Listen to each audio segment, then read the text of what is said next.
Welcome to a new daily top AskReddit video. Today's topic: what are some decent paying jobs that do not require any sort of college degree? Garbage. It's a shitty job, but vital, can't be outsourced and pays damn good for only requiring a high school degree. Fly high on wings made of trash. I heard something about trash men, women in NY actually doing pretty well. Like if they start the career in their 20s, they could be retired with full pension ride by the time they hit 45. Nasty work, but damn, doesn't sound as bad when you think of retiring in your 40s. In my area, admittedly not NY, they almost never even get out of the truck anymore. You're not lying. My nephew was making $70K driving a trash truck 5 days a week. He only had to get out occasionally to help with heavy stuff. Sweet gig if you can handle the smells and the traffic. I respect anyone doing an honest day's work, no matter what it is. The richest non-college educated guy the first know owns a pest removal business. Owning a business is by far the most accessible way to become wealthy. It's also very hard and very risky. On the other hand, exterminating has to be one of the lower capitalization businesses, so easy entry. Edit: I'm getting so many comments about this and that about the pest control business, but my only point was compared to opening any kind of storefront business like a restaurant, or any kind of infrastructure-intensive business that requires hundreds of thousands or even millions of dollars like a machine shop or a gym. Pest control is low capital. I didn't say the work was easy, and I didn't say there wasn't a lot of regulation. There was a thread I saw on Reddit the other day: septic tank maintenance and cleaning. Apparently low stress and very high paying. The obvious downside is there.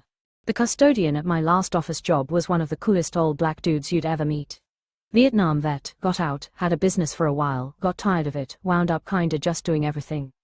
He was over 70 by the time I met him, and one day we were talking. He said at one point he worked in sewage and septic. I said, oof. That's gotta be some real interesting work, eh? Without missing a beat, his immortal reply was, I have seen some shit. I work in municipal sewer, and I always say, if I see the same shit, different day, something is very wrong. Quote.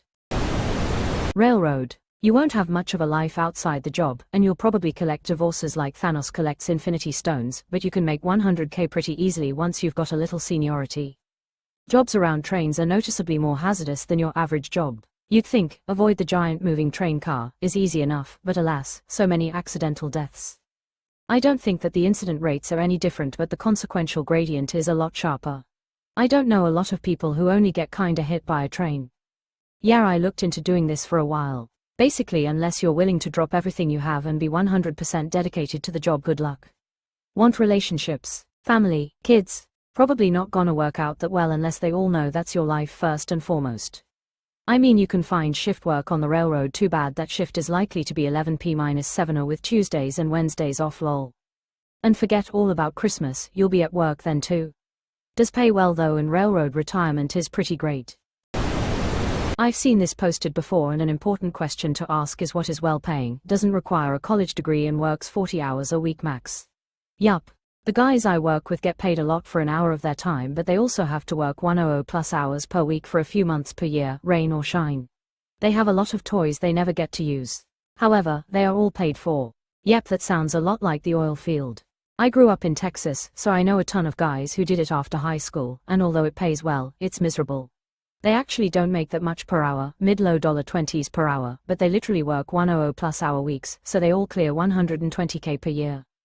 Plan on being away from your family for months at a time, extremely hard on your body, everyone being an asshole, and rampant drug use, particularly meth, cause you need something to keep ya going after 6 back-to-back 14-hour days.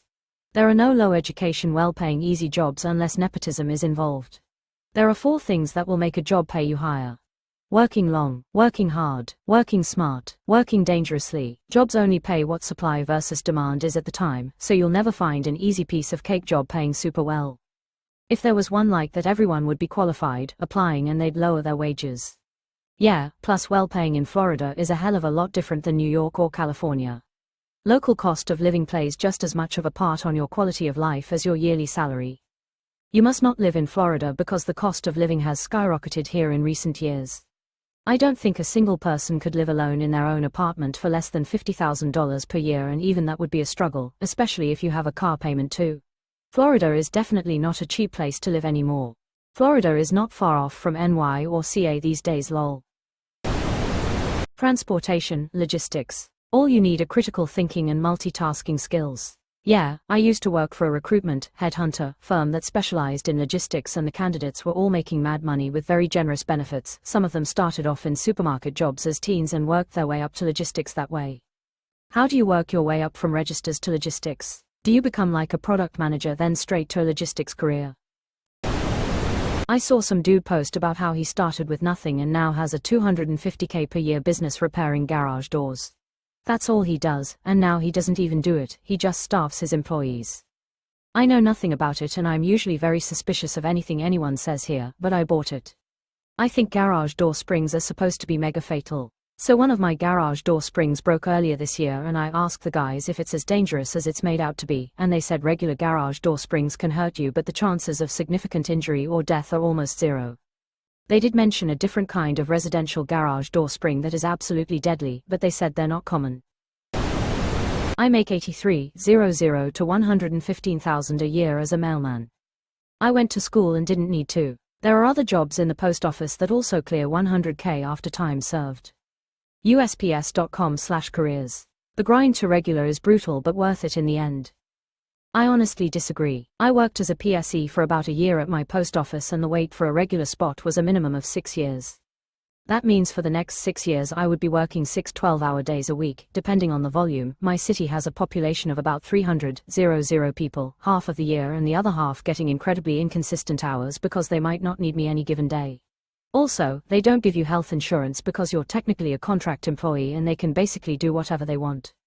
A regular, unionized post office job is honestly the dream. The grind to get there is not worth it.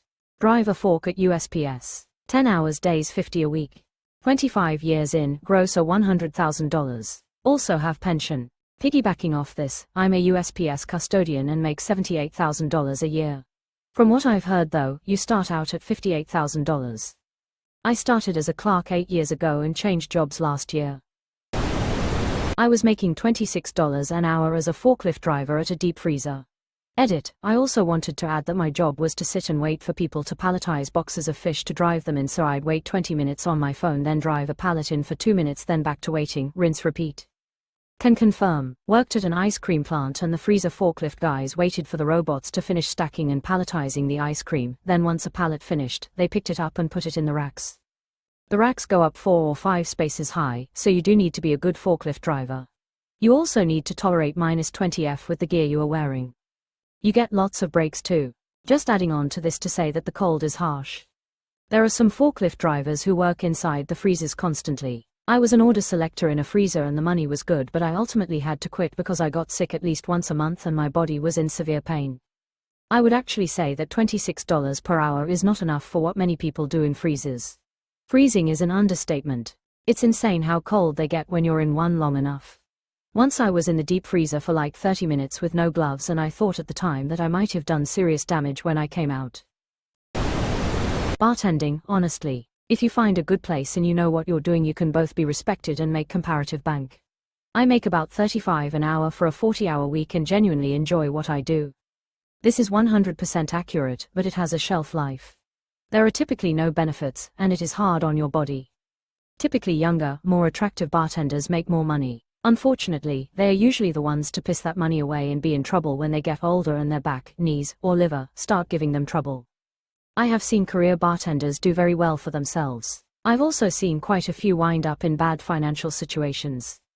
I did it for 20 years, and I pissed my money away because invariably you end up spending the money you earned on drinks at the bar you work at, but I did make good money. Tipping is obviously very different in England because it isn't compulsory to do it, so you actually have to earn them. I got about £25 per day in tips on top of my wages. It can be hard work as well. If it's busy, you absolutely will not stop. I worked the Grand National 1 year and poured pint after pint for 4 hours. One of the only benefits I ever had working in bars was a 33% discount because I worked for a chain pub. The US government publishes data that helps answer that question directly for the USA. https://www.bls.gov/emp/tables/occupational-projections-and-characteristics.htm. Likely won't be around for long, I presume. Or at least not accurate. I make $80K with just a high school diploma working a unionized admin support office job. I'm working on a bachelor's degree right now and my job is paying for it 100%. Unionized jobs can be fantastic. You are very fortunate, sounds like an excellent gig. Tomorrow will be my 12th anniversary with this employer and I am very, very grateful. I was fresh out of an abusive situation and starting my life over from nothing when I got hired at their lowest level entry position and have worked my way up to my current job. Everyone deserves the opportunities I've been given. I will always be staunchly pro-union. Locksmith. Paid $125 for about 90 seconds of work once. And I was happy to pay it because he was the 10th place I called on a Saturday evening in July and the only one who was available.